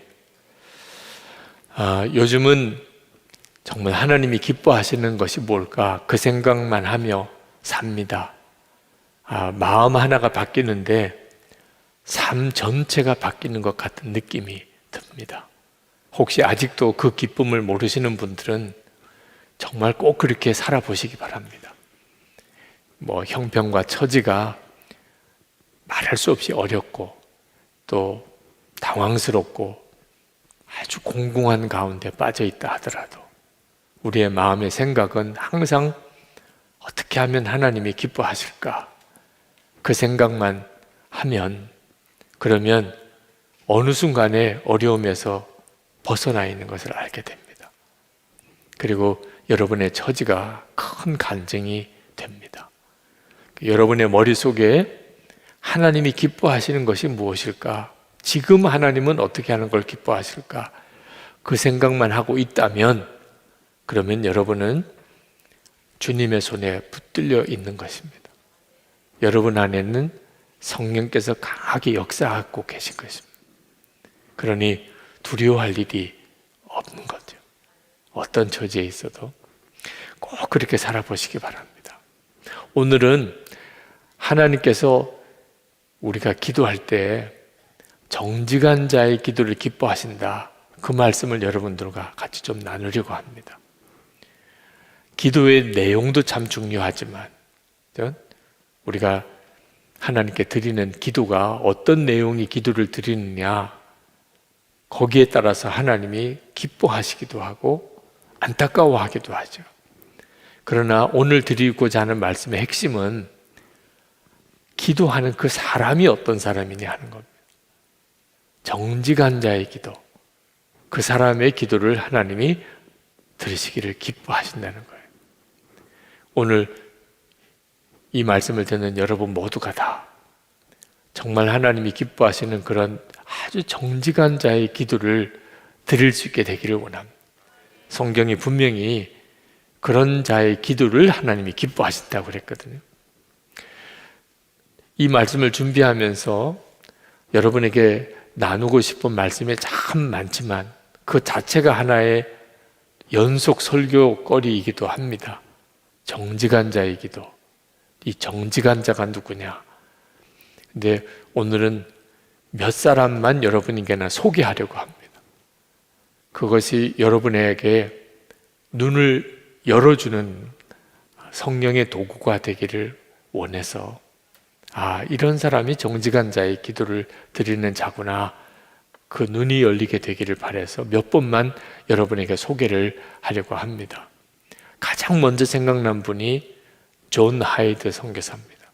존 하이드 선교사는 기도의 사람이라고 별명이 붙어져 있는 사람이기도 합니다. 이 존 하이드 선교사님, 인도 선교사님입니다. 1892년도에 인도에 선교사로 가신 분입니다. 이분은 그 사역 전체가 강력한 중보 기도로 하나님 앞에 정말 쓰임을 받았던 분입니다. 그분의 일화가 존 파이퍼 목사님이 쓰신 하나님의 기쁨이라는 책 속에 카렌 E.G. 칼의 대위가 그 존 하이드 선교사님을 만났을 때 이야기를 거기 인용을 해두고 있어요. 이분이 미국 장로교 선교사들을 모임에 말씀을 전하러 갔습니다. 인도가 꽤 큰 나라죠. 그 모임 장소까지 가려면 하룻밤을 꼬박 세워서 기차를 타고 가야 되어서 그 집회장에 갔을 때는 굉장히 피곤한 상태였었답니다. 근데 가서 그 모임에 있는 선교사님들을 만나서 인사를 하는데 존 하이드 선교사님이 거기에 계셨대요. 도착한 그 강사님을 잠깐 나오시라고 그렇게 권하더니 기도 자리로 데리고 가더랍니다. 몇 분의 선교사님들이 모여서 그 집회를 위해서 기도하는 중보기도 자리예요. 당신은 몸이 많이 피곤하고 밤새 왔기 때문에 잠깐이라도 좀 쉬었다가 그 다음에 말씀을 전했으면 싶은데 뭐라고 거부할 수 없는 그런 이끌림이 있더래요. 그 기도 자리에서 존 하이드 선교사님은 거의 엎드리다시피 해서 기도하고 있고 몇 분이 둘러앉아서 무릎을 꿇고 기도하는데 무릎을 꿇는 순간에 뭐라고 설명할 수 없는 주님의 임재를 확 느껴지더래요. 피곤한 것도 다 잊어버리고 좀 쉬었으면 좋겠다는 생각도 다 없어지고 그냥 계속 거기에 있고 싶더래요. 여러분도 혹시 어느 은혜 자리에 가서 또는 기도의 모임에서 그런 경험을 해본 분들도 있으실 거예요. 뭐라고 설명할 수 없이 그냥 여기서 계속 있고 싶은 거죠. 몇 번에 돌아가면서 기도들 하고 존 하이드 선교사님도 기도 인도를 하고 하셨는데 기도 내용은 하나도 기억이 안 나는데 그 간증을 하실 때 그런데 주님이 함께 계시는구나, 지금 이 자리에 계시는구나, 그 느낌만큼은 잊어지지 않는다는 거예요. 그렇게 한참을 몇 시간을 기도를 했습니다. 정말 한순간에 지나간 것처럼 3시 반쯤 되어서 4시에 집회인데 존 하이드 선교사님이 그 칼의 대위를 이렇게 세우더니 이제 차 한 잔을 마시고 집회에 들어가실 시간입니다. 그제서야 정신이 차려져서 방에서 간단하게 씻고 나와서 이렇게 차를 마시는데 집회 시간이 되었어요. 존 하이드 선교사님이 그분을 끌고 이제 집회가 있는 곳으로 데리고 가면서 당신이 해야 할 일은 말씀을 전하는 일입니다. 내가 할 일은 기도하는 일입니다. 그래서 저는 기도 자리에서 기도를 하겠습니다. 당신은 주님이 주시는 말씀을 전하십시오. 그리고 집회가 끝나고 나면 다시 기도 자리로 오셔서 우리 하나님을 찬양하십시다. 그러면서 손을 꽉 잡는데 정말 설명하기 어려운 강력한 주님의 임재를 느꼈대요. 그리고는 제 집회장에 가서 거기에 모인 장로교 선교사님들에게 말씀을 전하는데 그렇게 말씀을 전하는 게 쉽더래요. 지금처럼 이렇게 쉽더래요. 뭐 자기가 말씀을 잘 전해야 되겠다는 마음도 없고 어떻게 하면 설교를 잘 끝까지 감당할까 이런 생각도 없고 정말 마음에서 정말 뜨겁게 간절하게 나오는 말씀을 전하는데 옆에 통역하는 인도 분이 얼마나 강하게 성령의 임재를 경험을 했는지 중간에 통역을 못하는 거예요. 그래서 즉시 다른 사람이 나와서 대신 통역을 해야 될 만큼 통역을 하면서 이분이 엄청난 성령의 임재를 경험한 거죠. 그렇게 집회가 끝났습니다. 그리고 내려오니까 기도실에서 존 하이드가 여전히 기도를 하고 있어요. 그날 밤에 주님이 말씀하셨다는 것을 압니다. 주님은 내게 말씀하셨고 많은 사람에게도 말씀하셨습니다. 그때 나는 기도의 능력을 체험했습니다. 기도 응답의 축복이 있음에 대해 참으로 많은 글을 읽어봤습니다만 그날 저녁 그렇게 강력하게 이것을 깨달은 적은 없었습니다. 하나님의 메시지를 증거할 때마다 저는 나를 위해 기도할 수 있는 중보기도의 용사들을 세우고자 이제는 노력합니다. 그 집회는 내가 말씀을 전한 집회 중에 가장 놀라운 집회였습니다. 그날 그런 복이 내게 임한 것은 현장 뒤에서 기도하는 거룩한 사람이 있었기 때문입니다. 집회를 마치고 주님께 찬양을 돌리러 그에게 돌아갔습니다. 그는 아무런 질문도 하지 않았습니다. 집회가 좋았는지 나빴는지 사람들이 은혜를 받았는지 못 받았는지 전혀 묻지 않았습니다. 나도 그에게 내가 개인적으로 어떤 은혜를 받았는지 그의 기도가 어떻게 응답되었는지 말할 생각이 없었습니다. 그는 그 모든 것을 아는 것 같았습니다. 그리고 그는 놀랍게 주님을 찬양했습니다. 이 카레 레위라고 하는 분이 존 하이드 선교사님을 그런 집회장에서 기도 사역 하시는 그 존 하이드 선교사님을 만났던 경험을 거기서 그 책에서 인용을 하고 있는 부분이에요. 이 존 하이드 선교사님 같은 분이 정직한 자의 기도입니다. 이 정직한 자의 기도의 핵심은 주님과 온전히 영적으로 연합된 자를 말합니다. 그렇게 된 사람의 기도를 하나님이 기뻐하신다는 거예요. 지금 현재 기도에 대해서 어떤 분들은 기도의 역사에 대해서 믿음이 있고 또 어떤 분들은 기도에 대해서 별로 믿음이 없으세요. 예수를 믿는 분들도 아마 기도에 대한 진짜 믿음을 가지고 있는 분들은 소수일 거예요. 만약에 예수 믿는 사람이 다 기도의 능력에 대한 믿음을 가지고 있다면 아마 지금 이 자리가 뭐 정말 미어 터지게 될 거죠. 왜 지금 현재 예수 믿는 사람들 중에 기도의 능력에 대한 믿음이 없을까? 정직한 자의 기도를 우리가 보기가 너무 힘들기 때문에 그렇습니다. 성경의 말씀대로 정말 정직하게 하나님께 기도하는 자를 찾아보기가 힘든 거예요. 저는 이 일이 우리 가운데 정말 회복되기를, 하나님이 그렇게 되기를 기뻐하세요. 오늘 이 자리에 계신 여러분, 그리고 우리 방송으로 이 설교를 들으시는 여러분, 주님은 오늘 여러분이 완전히 다른 기도의 사람이 되기를 원하시는 것을 정말 말씀드리고 싶어요. 말씀을 준비하는 내내 저에게 그렇게 하시고 오늘 이 말씀을 듣는 모든 이들에게 주님이 원하시는 것은 지금까지도 기도에 대한 말씀을 많이 들으셨을 거예요.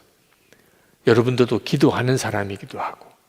그러나 오늘은 하나님이 아주 특별하게 진짜 하나님이 기도로 사는 사람, 정말 정직한 자의 기도를 드리는 자가 되기를 원하신다는 것. 존 하이드 선교사님이 어떻게 그렇게 강력하게 하나님이 역사하시는 기도의 사람이 되었나? 그분이 인도로 선교사로 가실 때, 배를 타고 영국에서 인도로 가실 때, 그때 그 배에서 그가 회심합니다. 선교사님으로 헌신한 분인데도. 그가 인도 선교사로 갈 때만 해도요, 존 하이드 선교사님은 훌륭한 분이었어요. 그는 신학교에서 학교 다닐 때 아주 탁월한 사람이었습니다. 신학교를 졸업할 때 영국에 있는 여러 교회에서 그를 모시고 가려고 했어요. 청빙하려고. 근데 그는 그때 당시만 해도 인도는 참 영국 사람으로서는 가서 살기 어려운 곳이거든요. 근데 하나님이 기뻐하시는 것이 선교라는 것에 대해서 알았어요. 그래서 그 인도에 있는 많은 종족들에게 예수 그리스도의 복음을 전하는 그런 아주 훌륭한 선교사가 되겠다. 이런 마음을 갖는 것 자체가 훌륭하잖아요. 영국의 모든 큰 교회들에서 청빙 오는 것도 다 거절하고 그가 인도 선교사로 헌신해서 그렇게 떠난 사람이에요. 그런데 그가 인도로 가는 배에서 회심을 합니다. 그 훌륭한 선교사님이 무슨 회심을 한 게 있어요. 그 스토리가 그렇습니다. 여러분들도 아시는 분들이 있으실 거예요. 그가 선실에 내려가 봤더니 자기 방에 참 좋아하는 목사님으로부터 카드가, 편지가 와 있었어요. 아버님의 친구 목사님이십니다.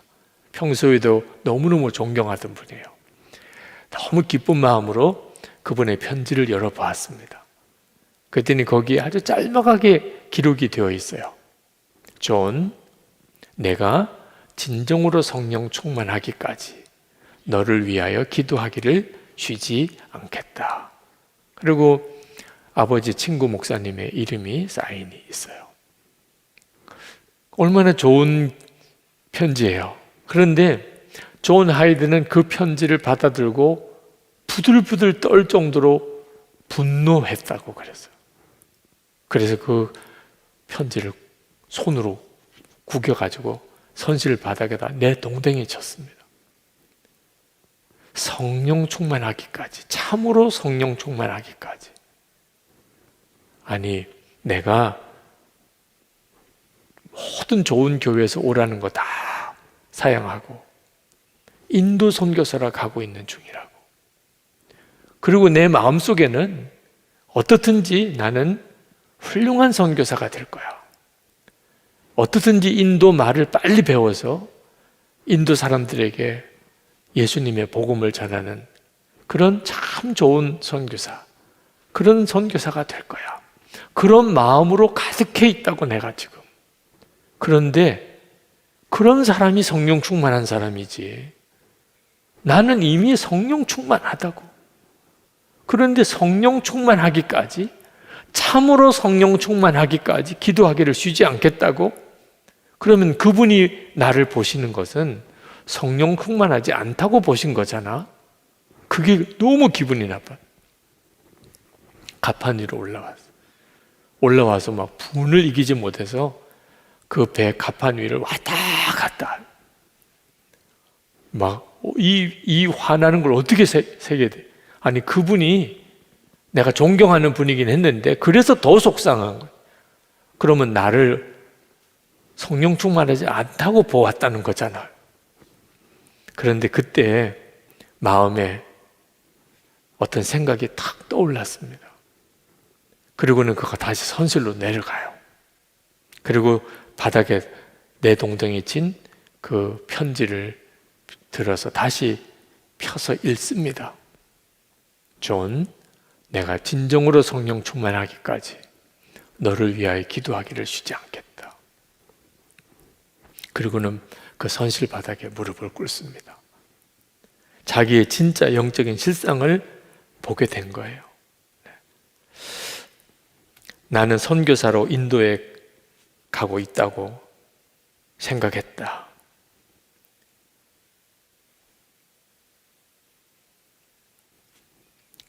그런데 아버님, 친구 목사님, 옳다는 것, 나는 선교사의 사명을 감당할 준비가 되어 있지 않다는 것을 자각하게 되었다.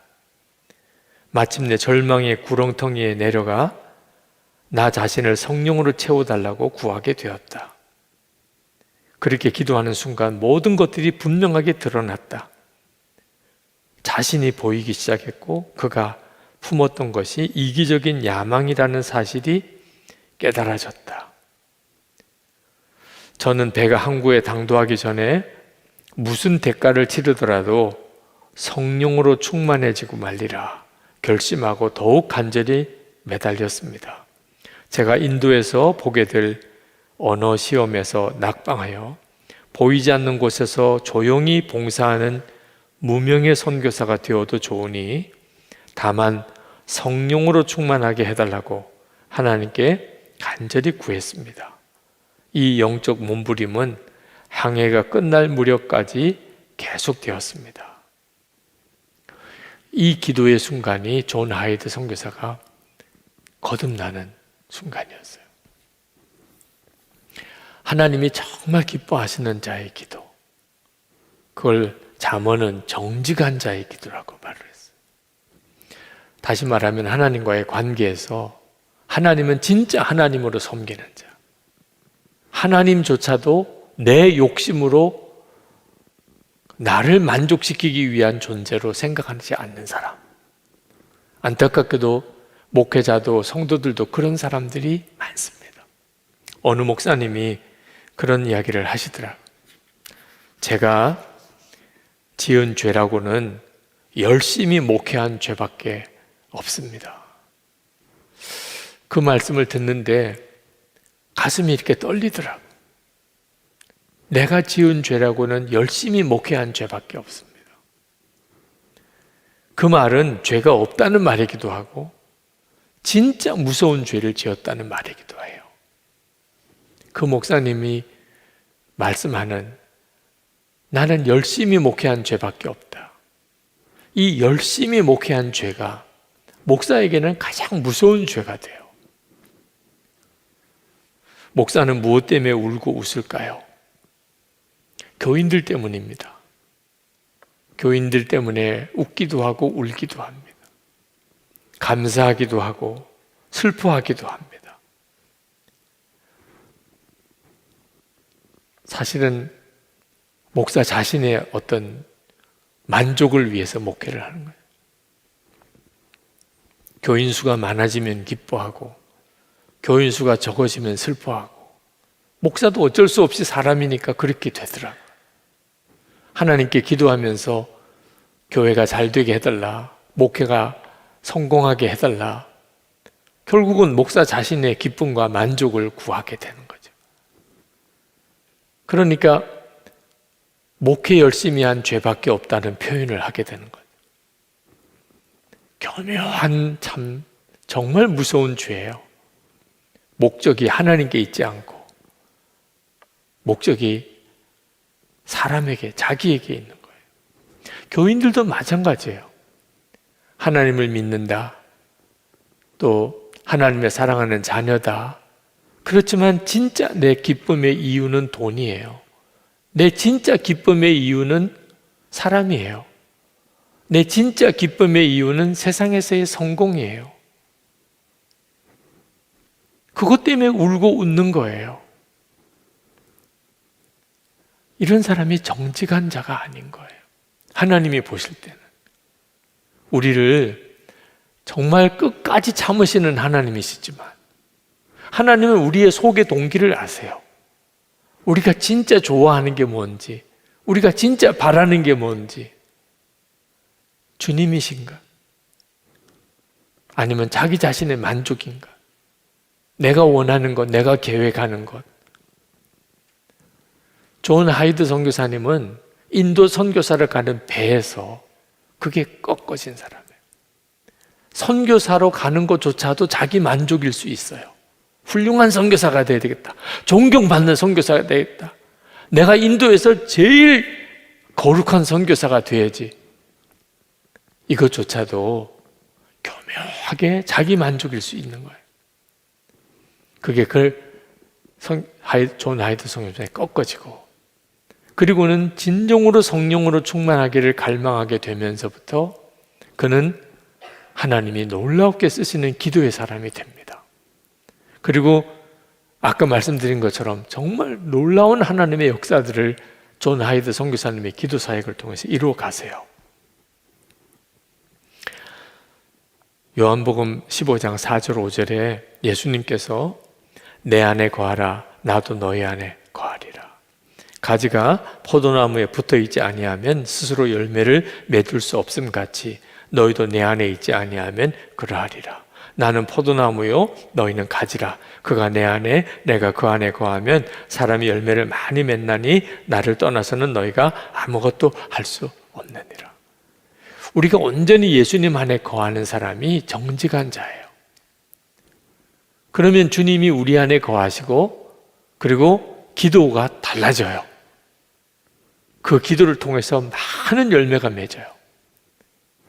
주변에 있는 사람들, 여러분이 살고 있는 가정의 가족들이, 함께 일하는 일터의 동료들이, 교회에서 우리 속회 공동체에 여러분이 사역하고 있는 주변 사람들이, 여러분이 정말 예수님 안에 거하는 사람이라면 그 주변에 있는 사람들이 다 여러분을 통해서 힘을 얻어요.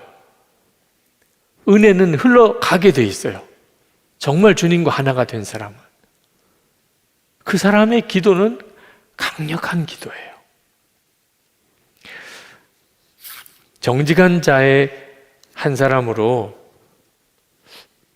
또 정말 꼭 이야기를 좀 나누었으면 싶은 분이 리즈 하워즈입니다.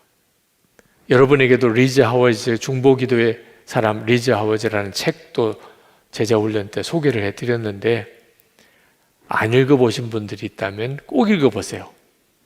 존 하이드 선교사님에 대한 것도 그렇고. 세계 제2차 대전 중에 기도로 하나님과 동역한 사람입니다. 세계 제2차 대전은 리즈 하워즈와 그의 성경학교 학생들이 계속해서 하나님께 중보 기도를 드리면서 전쟁의 양상이 완전히 달라진 전쟁이에요. 아유, 우리 예수 믿는 사람이니까 그렇게 말하지. 충분히 그럴 만해요. 네. 다른 사람이 들을 때는 잘 이해가 안 되는 일이죠. 근데 아마 여러분이 리즈 하워즈 그 책을 한번 읽어보면, 와, 정말 그렇구나. 세계 전쟁도 기도하는 사람들을 통하여 하나님이 이렇게 저렇게 전쟁의 양상을 바꾸셨구나. 그 말은 지금도 똑같다는 거예요.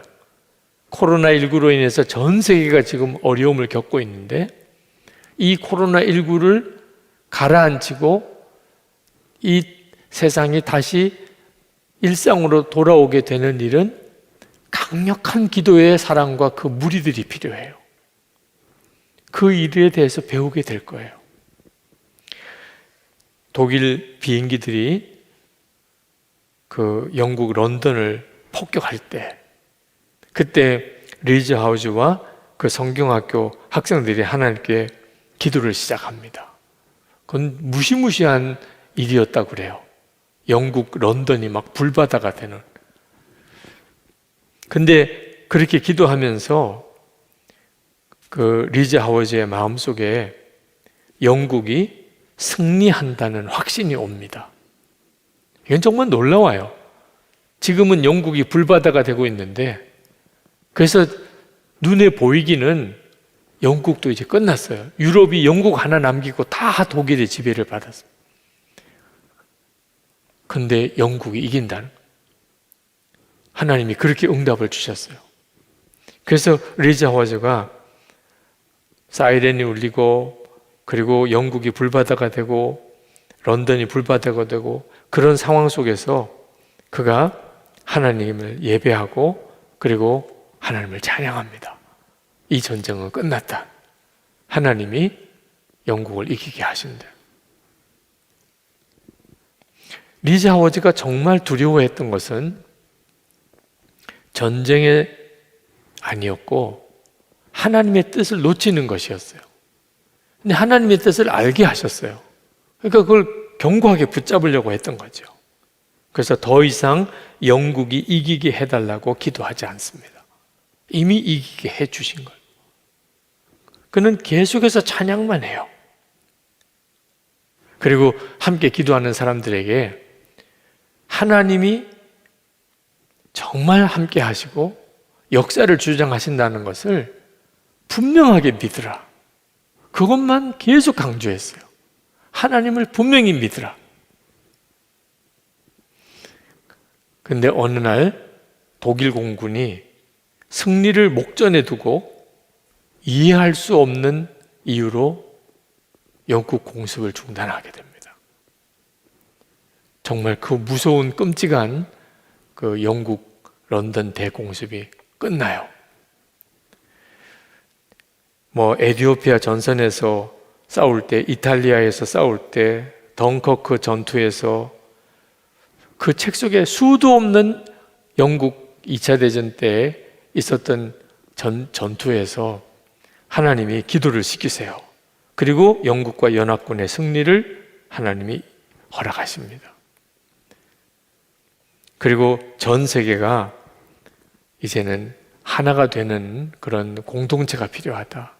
더 이상 이런 끔찍한 전쟁을 하지 않는 그런 어떤 특별한 기구가 필요하다. 그래서 6년 동안을 기도시키시고 1945년 6월에 국제연합이 결성이 됩니다.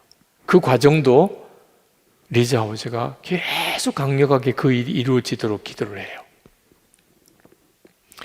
자, 리즈 하워즈가 이처럼 아주 평범한 한 사람인데 세계 전쟁을 좌지우지할 만큼 그렇게 강력한 기도를 드릴 수 있었던 이유는 그가 회심 때부터 하나님 앞에 정말 정직하게 예수 믿는 사람이었기 때문입니다. 그가 청년 때 모리스 르우벤이라고 하는 어떤 회심한 유대인의 전도 집회에서 그 설교를 듣고 그가 회심을 경험을 합니다.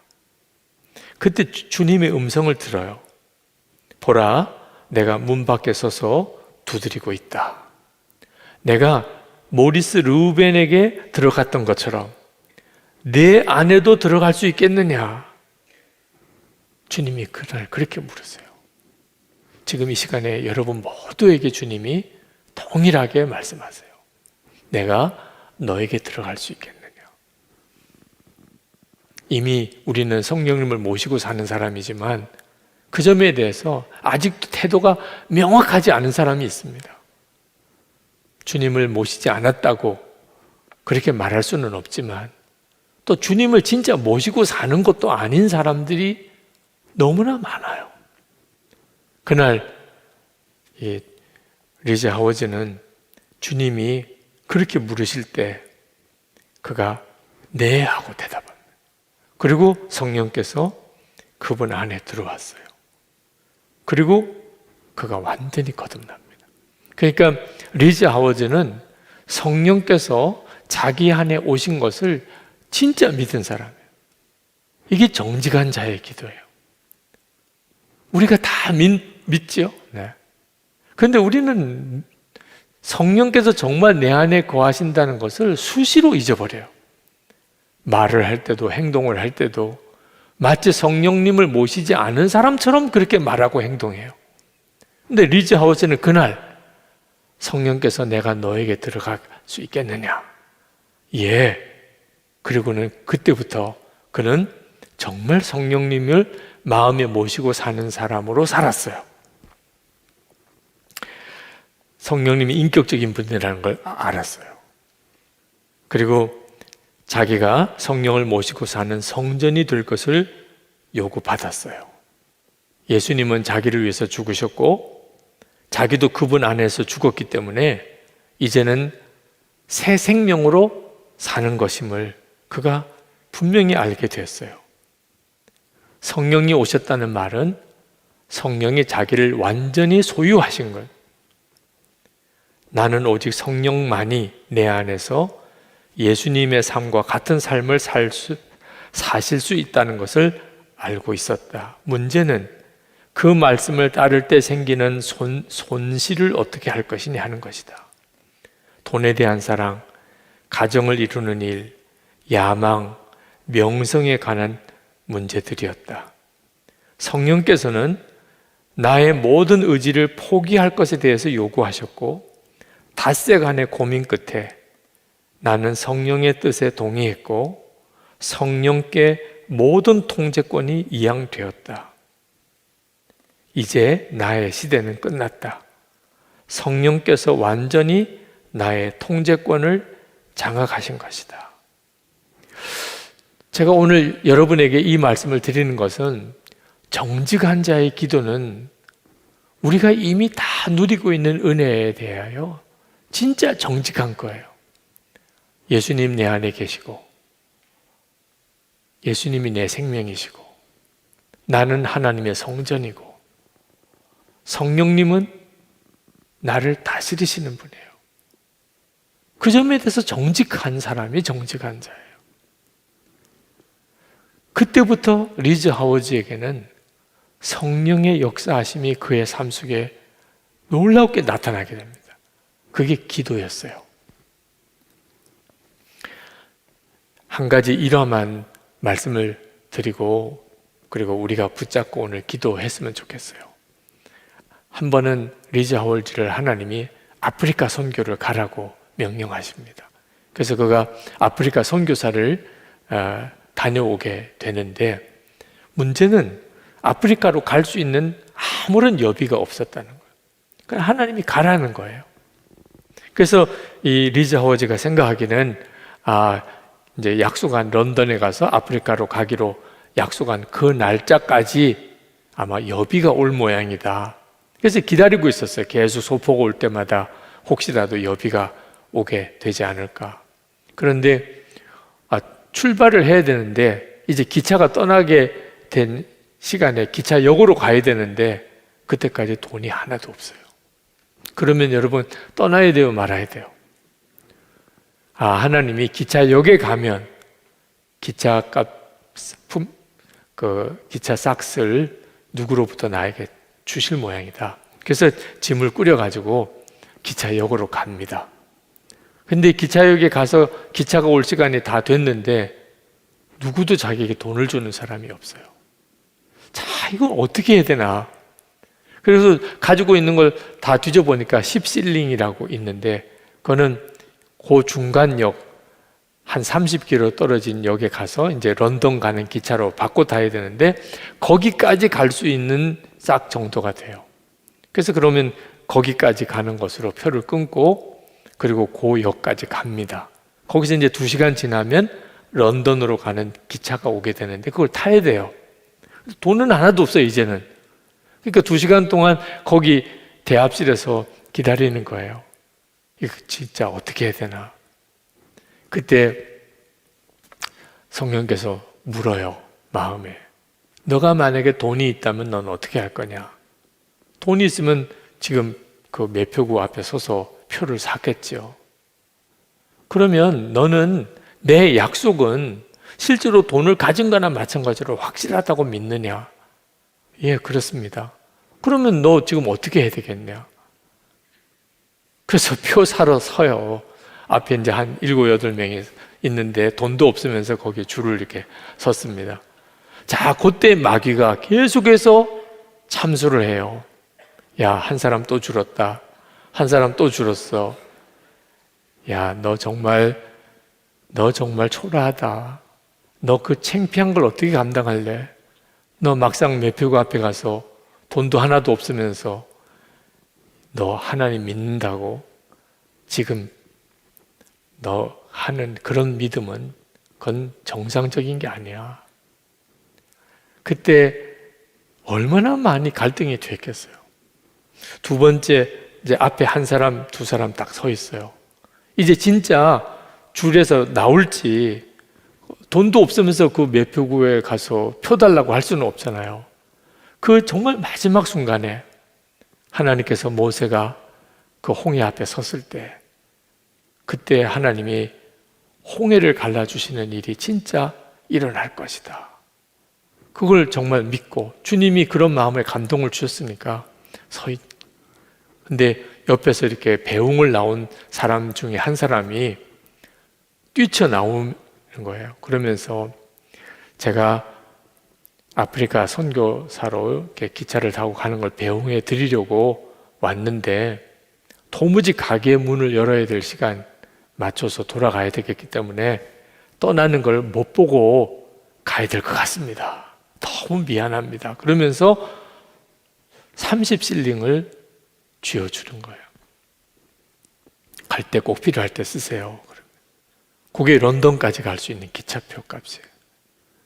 얼마나 놀라운지. 그래서 그거 가지고 표를 샀는데 배웅 나온 사람이 그제서야, 표를 사고 난 다음에서야 너도 나도 갈 때 여비로 쓰세요. 여비로 쓰세요.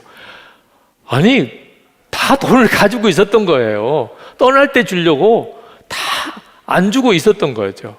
그러니까 만약에 표를 못 샀으면 진짜 황당할 일이 될 뻔했던. 기차 타고 런던 가면서 내내 하나님을 찬양한 거예요. 정말 주님을 믿고 내 의지, 내 계획, 내 주장, 내 판단 다 죽이고 정말 나를 부르신 그대로 하나님을 믿고 정직하게, 주님이 왕이시니까, 주님은 명령하시는 분이니까. 그리고 런던에 도착해서 이제 아프리카로 가는 배를 타기 위해 기다리는데 어느 분이 자기를 아침 식사 대접을 하겠다고 만나자고 그래서 아침 식사를 하는데 그분이 그 식사하는 자리에서 자기에게 50파운드라는 거금을 주어요. 아프리카 선교를 가서 거기서 사용해 달라고. 그러면서 하는 이야기가 이것을 붙여야 당신에게 우편으로 붙여야 되는데 너무 이런 저런 일들이 많아서 미처 붙이지를 못했습니다. 그래서 지금 전해드립니다. 하나님이 이 하워즈를 다루신 거죠. 리즈 하워즈가 진짜 믿음으로 반응하는지 다 준비해 놓으셨어요. 하나님이 아주 넘치게 재정을 준비해 놓으셨어요. 근데 다 하나님이 묶어두셨어요. 누구도 리즈 하워즈에게 돈을 주지 못하도록. 그 마지막 표 사는 그 자리까지 믿음으로 순종해 갈 수 있겠는지를 하나님이 보신 거예요. 그러면서 그가 그렇게 고백해요. 순종 외에는 아무것도 할 일이 없었다. 내 앞에는 연합 운명가량의 사람들이 서 있었지만 마귀는 쉬지 않고 나에게 조롱했다. 나는 대답했다. 나는 애워싸여 있다. 하지만 하나님은 나 역시 모세처럼 영광스럽게 통과하도록 하실 것이다. 그리고 그 일이 이루어진 거예요. 여러분, 이미 우리에게 다 똑같은 은혜가 주어져 있어요. 존 하이드에게나 리즈 하워즈에게나 우리에게나. 문제는 얼마나 그 믿음에 대해서 정직하냐 하는 겁니다. 정직한 자의 기도는 기도 자체가 목적이 아니에요. 목적은 예수님입니다. 데살로니가 전서 5장 16절에서 18절에 보면 항상 기뻐하라, 쉬지 말고 기도하라, 범사에 감사하라. 이것이 그리스도 예수 안에서 너희를 향하신 하나님의 뜻이니라. 그렇게 말씀했는데 이 항상 기뻐하고 범사에 감사하는 게 쉬지 말고 기도하는 데 달려 있어요. 근데 이 쉬지 말고 기도하라는 것은 기도가 목적인 사람은 못해요. 여러분 지금 숨 쉬고 계시죠? 네. 아마 의식도 못 하실 거예요. 근데 여러분이 쉬지 않고 지금 숨을 쉬고 계신데, 호흡을 하고 계신데, 만약에 쉬지 않고 호흡을 하려고 노력하시는 순간에 여러분은 숨 막혀 죽을 거예요. 숨 쉬어야 돼. 숨 쉬어야 돼. 숨 안 쉬면 죽어. 숨 안 쉬면 죽어. 아마 그러면 여러분 아마 숨 막혀서 숨이 넘어갈 거예요. 전혀 의식을 하지 않고 그냥 숨을 쉬고 계신 거예요, 지금. 숨 쉬는 게 목적인 사람은 이 자리에 한 사람도 없어요. 기도도 똑같아요. 기도를 쉬지 않고 하려고 하면 결국 기도를 못 해요. 목표는 주님이세요. 우리의 목표는 오직 주님이실 분이에요. 항상 내 생각의 주인은 주님이세요. 그러면 계속 쉬지 않고 기도가 되고 있는 거예요. 예수님이 목적인 사람, 돈도 목적이 아니고 성공도 목적이 아니고 내가 무슨 일을 이루려고 하는 것도 목적이 아니고 내 목적은 오직 예수님밖에 없어요. 이 사람이 정직한 자예요. 그 사람이 드리는 기도는 너무너무 강력해요. 주님이 그런 기도를 기뻐하시는 거예요. 오늘 이 시간에 우리는 다 사실 주님의 강권하심에 끌려서 여기까지 왔어요. 여러분의 개인적인 기도 제목들도 있긴 합니다만 주님이 이끄신 거예요. 그런 기도 제목조차도 주님이 쓰셔서 이끄신 거예요. 영상으로 이 집회 참여한 분들도 똑같아요. 주님이 이끄신 거예요. 여러분이 주님께 모든 목적을 두세요. 예수님이 여러분과 함께 계신 것을 정직하게 믿으세요. 예수님을 모시고 사는 사람답게 정직하게 사세요. 여러분이 하실 일은 그거밖에 없어요. 예수님을 모시고 사는 거예요. 지금 가정에 풍파가 있습니까? 그냥 예수님을 모시고 사는 사람으로 사세요. 재정적으로 말할 수 없이 지금 어렵습니까? 내일 먹을 것도 없습니까? 지금 여러분 안에 예수님이 계신 것으로만 충분해요. 주님이 이끄실 거예요. 주님을 신뢰하세요. 지금 여러분 앞에 절망적인 어떤 문제가 있습니까? 여러분 할 일은 여러분이 주님을 신뢰하는 것, 주님만 바라는 거예요. 그러면 주님께서 오늘 여러분을 기도를 이끄실 거예요. 믿음의 기도를 일으키시고 어려움 중에서 찬송과 감사를 주시고 그리고 상상도 못했던 기도를 하게 하실 거예요. 주님이 하실 놀라운 일들을. 주님은 정직한 자의 기도를 기뻐하세요. 주님이 기뻐하시면 그것으로 끝이죠. 그렇죠? 여러분이 정말 예수님을 모시고 사는 사람으로 그렇게 살면서 기도하면 그것으로 기뻐하세요. 그 다음에는 주님이 하세요. 여러분은 주님이 하신 일을 보게 될 거예요. 그리고 여러분만 아니고 여러분 주변에 있는 사람들이 여러분을 통해서 엄청난 은혜를 받게 될 거예요. 가정도 살고 여러분의 직장도 일터도 살아나고 물론 주님의 몸된 교회가 뜨겁게 하나님의 역사를 이루게 되실 겁니다.